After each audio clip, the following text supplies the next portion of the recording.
All right, when we talk about coronavirus in Thailand, Nat, we cannot help but recalling how things came to a head in Thailand when the Lumpini boxing stadium was singled out as a as a hotbed of the virus back in early March.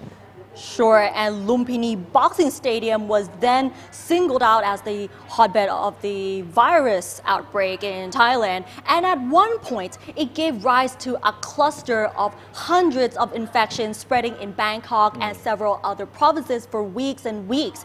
Those affected were mostly boxing fans, coaches, and handlers of the boxers. And all this happened on the night of March the 6th, when the committee running the boxing stadium ignored the government's order for all sporting venues to be suspended because of the pandemic. The committee went ahead with the boxing program featuring a series of matches that attracted thousands of spectators. And the consequence of that event is now well known, Nat. Definitely, and all eyes have been on the Royal Thai Army as to how it would handle the incident here. But why the army to begin with? Yeah, it's a big question that I'm sure is in the mind of many people, especially foreigners, right? It's simply because the legendary Lumpini Boxing Stadium is run by the army, which classifies it as one of its business arms. You know that the Thai army is legally allowed to engage in a range of businesses, and running a boxing stadium is one of them.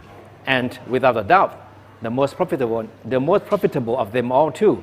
And the matter had to go all the way up to the Army Chief, General Apirat Kongsompong. And after an investigation, he has finally handed down a verdict. He has ordered all the members of the committee running the boxing stadium fired for serious negligence. Interestingly, also put under the order is Major General Rachid Arunangsi, who was the chief of the Army Welfare Department, which directly looks after the boxing stadium.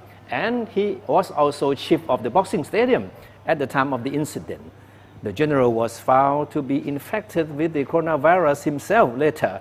Well, this certainly will go down as one of the strangest chapters in the history of the 64-year-old boxing stadium. Definitely a very strange chapter for a legendary boxing stadium, which has been hard hit by the pandemic, Kun Thepchai. That's right, because that night, as far as we remember, there were thousands of people jamming into the stadiums because the program was a main attraction. All the best-known Thai boxers of this age were there for their fights, and of course, a lot of foreigners were also there too. And of course, those who were most affected were coaches and handlers of the boxers.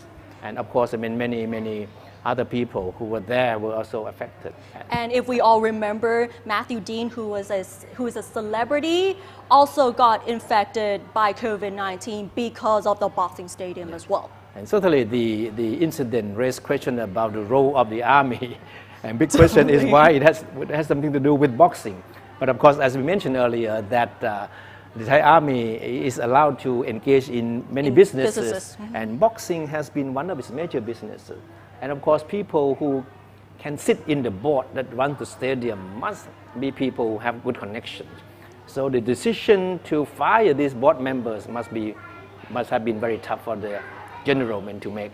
It is a tough decision, but it is required because it has been the culprit of the outbreak in Thailand. Yeah. And it's a big test on the army chief too, whether or not he has the guts to really do something with the people who were held responsible for this cluster of the pandemic. Yeah.